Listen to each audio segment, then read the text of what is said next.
नमस्कार सभी को। मेरे चैनल में आप सभी का हार्दिक स्वागत है। आज मैं उपस्थित हूँ फणीश्वर नाथ रेणु की लिखी कहानी रसूल मिस्त्री। तो आइए कथानक प्रारंभ करते हैं। बहुत कम अरसे में ही इस छोटे से गमारू शहर में काफ़ी परिवर्तन हो गए हैं, आशा से अधिक और शायद आवश्यकता से भी अधिक।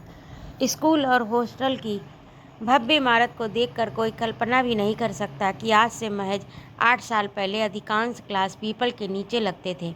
बरसात की रात में हॉस्टल के छात्र टूट टाट घर टपकत खटियो टूट की पुनरावृत्ति करते थे।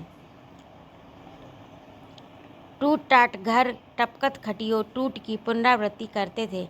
शहर भर का कूड़ा जिस स्थान पर फेंका जाता था, वहीं आज विशाल टाउन हॉल है, क्लब है, पुस्तकालय है। गफूर मियाँ का चमड़े का गोदाम तस्वीर महल हो गया है। कभी उस गली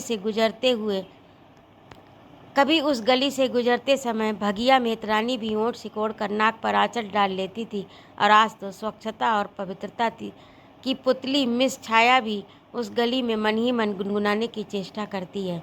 हमको है प्यारी हमारी गलियाँ। खलीफा फरीद की फटफटाने वाली फटीचर सिंगर मशीन और उनकी कैंची की काट छाँट के दिन लद गए। मॉडर्न कट फिट लत्तू मास्टर का ज़माना है। रेस्टोरां और टी स्टॉलों की संख्या तो साग भाजी के दुकानों से भी अधिक बढ़ गई है। युद्ध और महंगी के बावजूद नई नई स्कीमें बन रही हैं, बिगड़ रही हैं। शहर का पूरा कायापलट हो गया।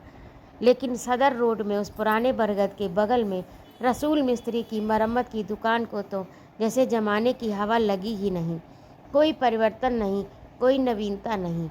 फटी हुई दरी पर बैठकर मरम्मत के काम में मग्न रसूल और उसका बेटा रहीम दोनों के बैठने की जगह भी नहीं बदली। आसपास में मरम्मत के लिए आई हुई चीज़ें, साइकिल के पुराने चक्के, tube, seat, pedal, chain, handle, brake, Petromax, stove, harmonium, gramophone वगैरह, इर्द गिर्द बिखरे हुए औजार, छोटे बड़े पेंच, एक काठ के पुराने बक्स में प्रायः सभी चीज़ों के पुराने पुर्जे, रेंच, रेती, छेनी, हथौड़ी, पेचकस, टूटे स्प्रिंग आदि। पास में ही एक छोटी सी पुरानी अलमारी में पुराने और नए डिजाइनों के छोटे बड़े बिगड़े हुए टाइम पीस, डनलप ट्यूब के 2 खाली डिब्बे, छोटी बड़ी कितनी ही चीज़ें, पर सब पुरानी और बिगड़ी हुई। अलमारी के ऊपर पुराने ग्रामोफोन का एक चोंगा औंधाया हुआ, दीवार पर डनलप और गुडईयर तथा बाज कंपनियों के 34, 36 और 58 के पुराने कैलेंडर, मिस कज्जन की एक फटी हुई रंगीन तस्वीर, 2 दीवार घड़ियाँ, एक बिना डायल की, दूसरी बिना पेंडुलम की। बिना पेंडुलम वाली घड़ी पता नहीं कितने दिनों से 3 बजा रही है। दूसरी अपने आंतरिक यंत्रों का प्रदर्शन कर रही है। उसकी स्प्रिंग के पास ही मकड़ी ने अपनी जाली लगा दी। दूसरी ओर रहीम बैठा चुपचाप काम कर रहा। टीन की कुर्सी पर बैठकर ग्राहक अपनी बिगड़ी हुई चीज़ को बनते देख रहा है। सामने के बरगद के तने पर जहाँ रोज़ नई दुकानों के विज्ञापन, दवाइयों के पर्चे, नेशनल वार फंड के नारे, सिनेमा के इश्तहार चिपकाए रहते हैं, एक पुरानी टीन की तख्ती न जाने कितने बरसों से लटक रही है, जिस पर टेढ़े मेढ़े अक्षरों में लिखा हुआ है रसूल मिस्त्री, यहाँ मरम्मत होता है। इस साइन बोर्ड पर बहुत दिनों से पढ़े लिखे लोगों की मंडली ने टीका टिप्पणी की, व्यंग कसे हैं। रसूल के सामने संशोधन के प्रस्ताव रखे गए हैं, पर आज भी वह तख्ती उसी तरह लटक रही है। हाँ, किसी शैतान लड़के ने खिल्ली से उस पर लिख दिया था, यहाँ आदमी की भी मरम्मत होती है, सो उसे भी मिटाने की कोई आवश्यकता शायद नहीं समझी गई। रसूल मिस्त्री, मझोला कद, कारीगरों सी काया, नुकीले चेहरे पर मुट्ठी भर गंगा जमनी दाढ़ी, 60 वर्ष की लंबी उम्र का कोई भी विशेष लक्षण शरीर पर प्रकट नहीं हुआ। फुर्ती चुस्ती जवानों से भी बढ़कर, सादगी का पुतला, मोटिया कपड़े की एक लुंगी और कमीज, पान, चाय और बीड़ी का भक्त। कभी हाथ पर हाथ रखकर चुपचाप बैठना जानता ही नहीं। गप्पी भी नंबर 1 का, पर अपनी जिम्मेदारी को कभी न भूलने वाला। काम के साथ ही वह बातचीत का सिलसिला भी जारी रख सकता है। ठक ठुक ठुक ठुक ठक ठक, तो समझे न जी, दोजक बहिश्त सड़क नरक सब यही है। अच्छे और बुरे का नतीजा तो यही मिल जाता है। रामचंद्र बाबू को देखो ना। अरे रहीम, जरा पेचकस फेंकना तो रामचंद्र बाबू। अरे भाई, छोटा वाला छोटा वाला। रह गए पूरे भोंक। तुम इससे भला। हाँ यही रहीम। रसूल मिस्त्री का एकमात्र पुत्र, सांवला सा हट्टा कट्टा जवान, परम पितृभक्त और आवश्यकता से अधिक नग्न। बाप की मौजूदगी में कभी उसे मुंह खोलकर बोलते नहीं देखा गया।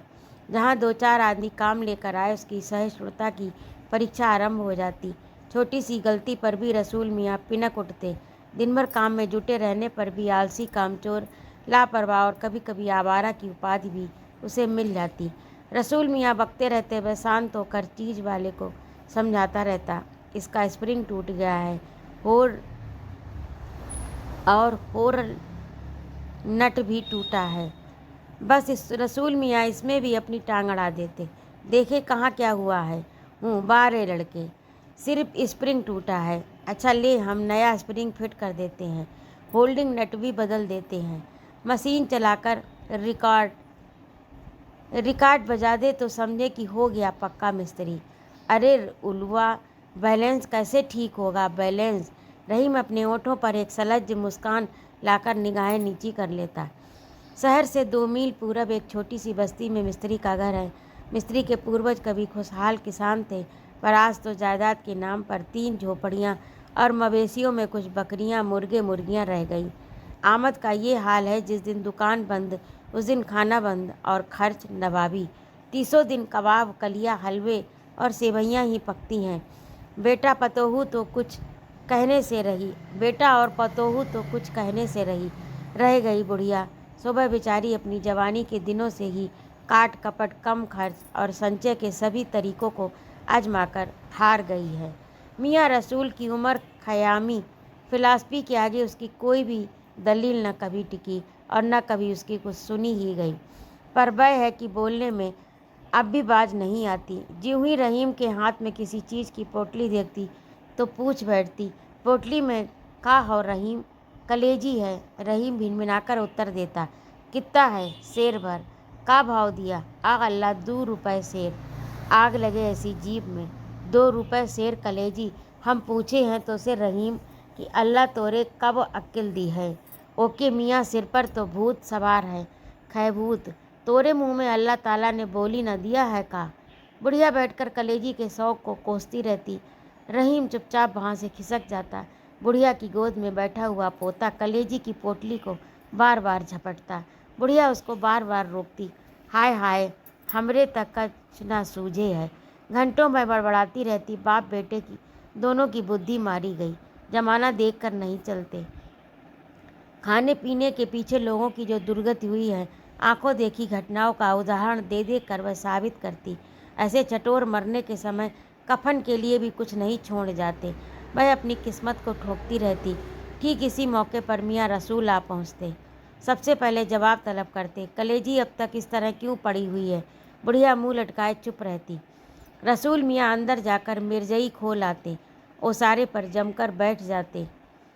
पतोहू गुड़गुड़ी दे जाती। 2 वर्ष का नटखट पोता करीम दादी की गोद से छोड़कर दादा की गोद में आकर बैठ जाता और दादी की ओर उंगली दिखाकर तोतली बोली में दादी की शिकायत करने लगता।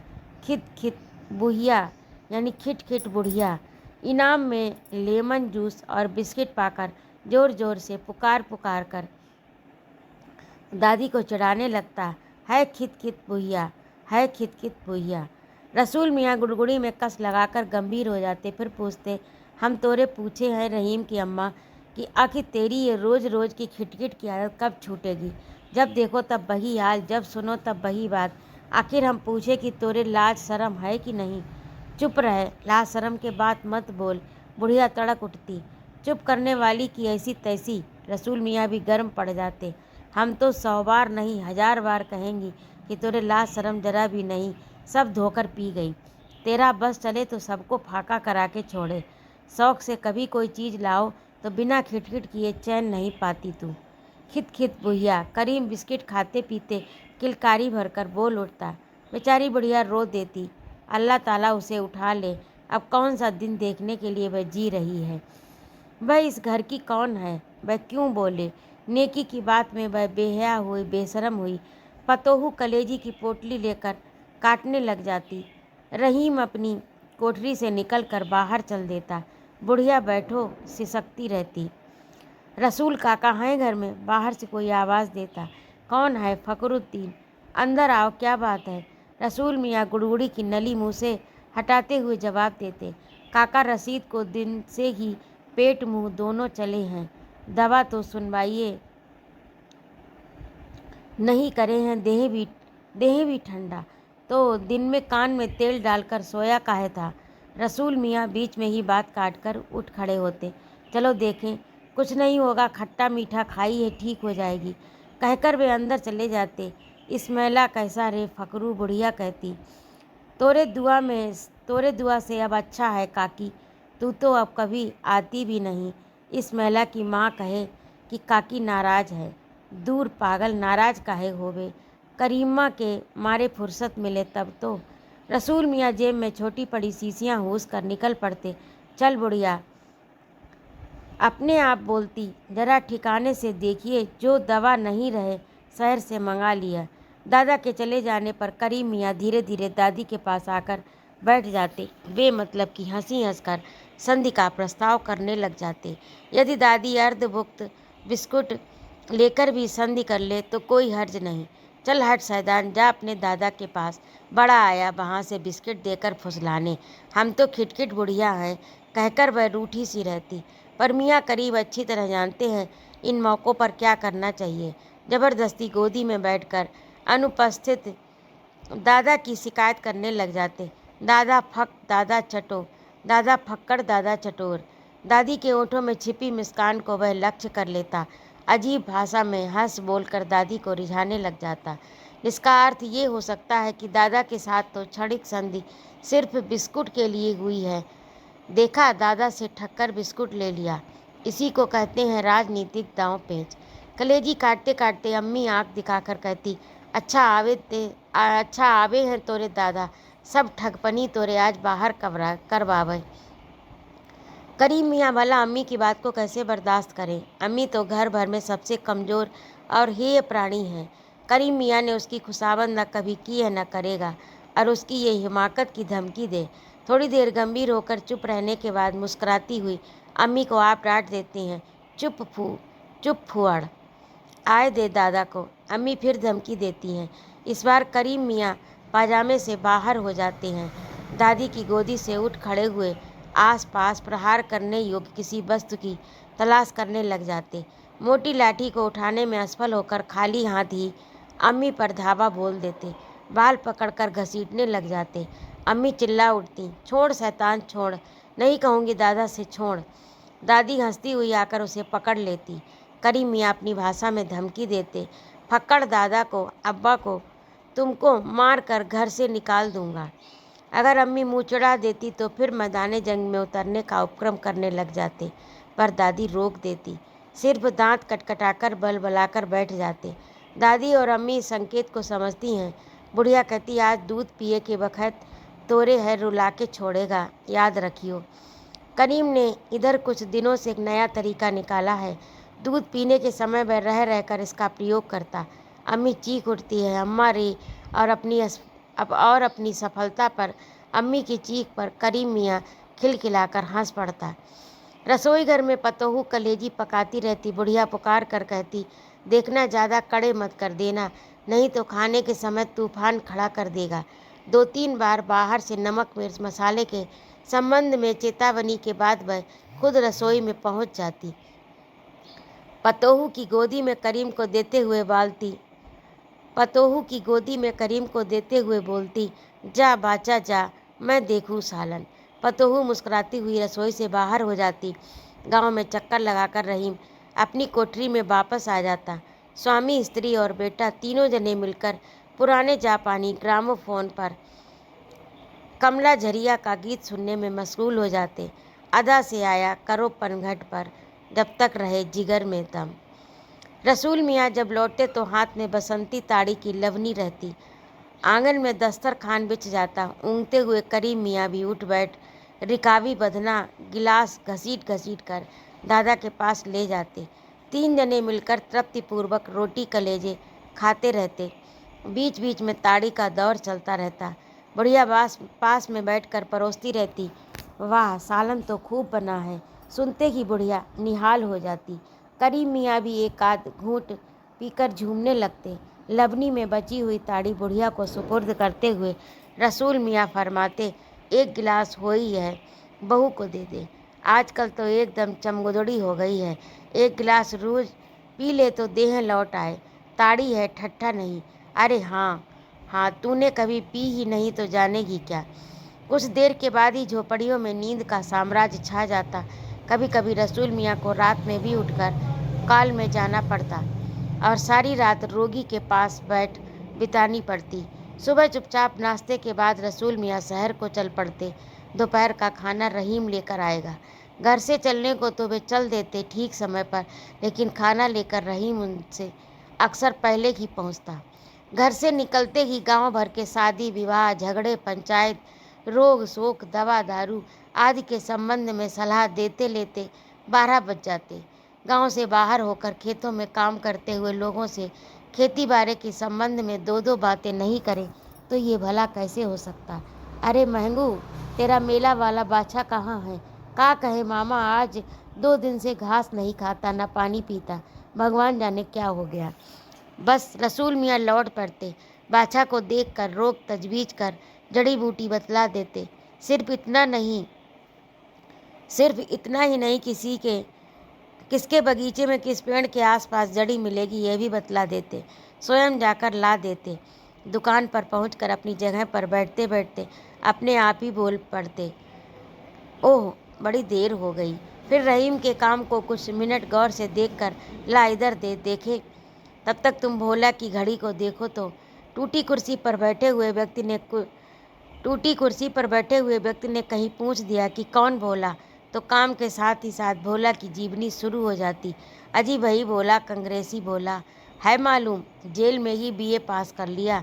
खूब लड़का है भोला भी। ये देखिए, आपकी घड़ी का हियर स्प्रिंग इतना कमज़ोर है कि क्या कहा जाए। इसलिए कहते हैं कि सस्ता रोबे बार बार, मगर भोला अपनी धुन का पक्का। वैसे तो बहुत लड़कों को देखा है। सुनने वाला अपरिचित भोला की लंबी चौड़ी दास्तान की भूमिका ही सुनकर धीरज खो बैठता। भाई, किस भोला की इतनी तारीफ किए जा रहे हो। अरे वही लंबा लंबा बाल वाला। अरे साहब नहीं, बात काटकर रसूल मियाँ कहते, लंबे बालों वाला तो अवनिंदर है, अवनिंदर। वह भी भोला का ही साथी है। वह भी एक अजीब लड़का है, कविश है मालूम। कविता लिखने में उस्ताद है, गौ जैसा सीधा है, देखने से मालूम होता है आवारा है। लेकिन ए हो रसूल काका, चलूँ देखूँ ता। युवती ग्वालिन सुबकती हुई आकर खड़ी हो गई। देखूँ ता भला रसूल काका। दूध के बर्तन फोड़ दे, हाथ पकड़ के तक्को झक्को करीन। अरे कौन कौन? उत्तीस बाबू के बेटा, यानी सतीश बाबू से नहीं कहा, 36 बाबू। उल्टे हमरे मारे दौड़न, भाग हराम जादी। रसूल मियाँ की त्योरियाँ चढ़ जाती। काम छोड़कर बड़बड़ाने लगते, जितना अमीर है सब एक नंबर का चोट्टा है, चोट। जाओ तुम जरा सौदागर सिंध को बुला ला। तो रे सुदमिया ग्वालिन आंसू पोंछती चली जाती, पर रसूल मियाँ की बलबलाहट जारी रहती। बड़ा रुपया का गर्मी हो गया, औरत की इज्जत पर हाथ उठाएगा, शैतान कहीं का। अरे मिस्त्री, इन छोकड़ियों को कम मत समझो, एक ही खेली खिलाई होती है। भला ऐसी जवान लड़की को शहर में दूध बेचने के लिए आने की क्या ज़रूरत। चुप रहिए साहब, ये लड़की मेरी बेटी दाखिल है। गांव की लड़कियां बड़ी सीधी होती हैं, समझे, आपके शहर की तरह नहीं होती। मैं पूछता हूँ, दूध की आमदनी से ही जहाँ पेट पलता हो, घर में इस लड़की को छोड़कर सब बीमार हों तो डॉक्टर को बुलाने दूध बेचने जवान लड़की नहीं जाए तो कौन जाएगा, बतलाइए। और भले आदमी का यही धर्म है कि दूसरे की बहू बेटी को मुसीबत में देखकर उस पर जुल्म करें। सुधरबिया आकर कहती, सौदागर काका घर पर नहीं है। रसूल मियाँ सुदमिया के साथ अकेले ही चल पड़ते। बेला कहलने के बाद कहीं से वापस आते और बड़बड़ाते दुकान में प्रवेश करते। बच्चू चले एक दिन देहात, सरेआम सड़क पर नहीं पिटवा दें तो रसूल का नाम नहीं। फिर दुकान के एक कोने में बैठी कुंजड़िया से पूछते, क्यों अब्दुल की माँ, आज बड़ा सवेरा हो गया। बस कुंजड़ियों की टोली टूट पड़ती, कब से बैठे हैं, जरा हिसाब कर दे बुढ़क। ठहरो ठहरो, एक एक करके। हाँ तोरे कितना करेला रहा? हमीदन, 13 सेर। क्या भाव बेची? 4 आने। हाँ तो 13 चौका 52। हाँ तो 13 चौका 52, 52 आने के 3.25 रुपये। देखें पैसा? हाँ ठीक है। अच्छा तुम्हारा परवल? ए साहब उधर रहीम को दिखलाइए, हमको अभी फुर्सत नहीं। देखते हैं नहीं, देखते नहीं। हिसाब किताब करते, खोटे खरे पैसों की जांच करते शाम हो जाती। रहीम काम बंद करने की तैयारी, काम बंद कर चलने की तैयारी करता। अरे इन लोगों के साथ लेते जा, इन लोगों को साथ लेते जा। रहीम शाम हो गई है ना, मैं ज़रा उधर से होता आऊँगा। कुंजड़ियों की टोली के साथ रहीम चल पड़ता। धेनु शाह की दुकान पर पहुंचकर कुंजड़ ने 2-2 पैसे की जलेबी शक्कर पाला लेने में ही घंटों देर लगा देती। रहीम सड़क पर खड़ा चुपचाप सबों की प्रतीक्षा करता।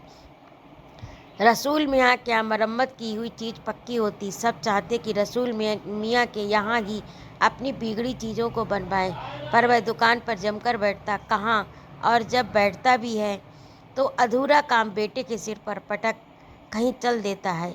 यही लोगों की शिकायत है। वह जरा खरा आदमी है, साफ साफ बात करना जानता है, इसलिए ग्राहक कम आते हैं।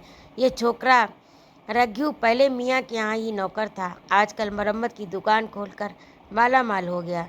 पर रसूल मियाँ की दुनिया जैसी थी वैसी भी आज भी है। आज से 10-11 वर्ष पहले की बात है। मैं स्टोव मरम्मत कराने रसूल के यहाँ पहुँचा। स्टोव खोल कर देख रहा था कि एक अधेड़ देहाती ने आकर भर्राए स्वर में कहा, गहना तो नहीं छोड़ता है, कहता है सूद लाओ। सुनते ही रसूल मियाँ काम छोड़कर उठ खड़े हुए। मैंने टोका, फिर स्टोव कल होगा, मैं तो स्टोव ले जाता हूँ। मैंने जरा चिढ़ कर कहा, ले जाओ जी। रसूल ने कड़क आवाज़ में कहा, यहाँ किसी की इज्जत पर पड़ी है और किसी को काम की सूझी है। बेचारे की बेटी का आज रात में गौना है, गहना बंधक पड़ा है, महाजन छोड़ता नहीं। मैं अपना स्टोव लेकर मन ही मन प्रतिज्ञा करके वापस हुआ कि कभी इस दुकान में नहीं आऊँगा और न अपने दोस्तों को आने दूंगा। पर आज रसूल मियाँ को अच्छी तरह पहचान चुका हूँ।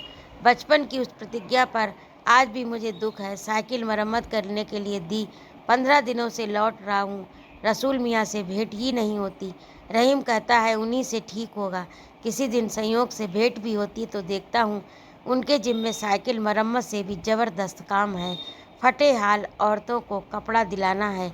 7 दिन से लौट रही हैं, भीड़ में दम घुटवाकर, कतार में खड़ी होकर भी खाली हाथ लौट जाती हैं। किसी दिन सुनता हूँ गांव में मलेरिया जोर से फैला, कुनैन मिलता नहीं, इसलिए मिस्त्री कई जड़ी बूटियों का काढ़ा बनाकर आज गांव भर में बांट रहे हैं। रोज चुपचाप लौट आता हूँ। रोज उस बरगद के तने पर लटकती तख्ती को पढ़ लेता हूँ। रसूल मिस्त्री, यहाँ मरम्मत होता है। खल्ली से किसी शैतान ने के लड़के ने जो लिख दिया, यहाँ आदमी की भी मरम्मत होती है। उसका मन ही मन समर्थन करके भूल जाता हूँ। साइकिल के बिना मुझे बड़ी तकलीफ उठानी पड़ रही है। तो ये थी आज की कहानी रसूल मिस्त्री। आपको कैसी लगी कमेंट करके अवश्य बताइएगा। यदि आपको मेरा कहानी सुनाना अच्छा लगा हो तो कृपया मेरे कमेंट बॉक्स में अवश्य लिखें तथा अपने सुझाव भी दें। सुनने के लिए बहुत बहुत धन्यवाद। जय माँ भारती।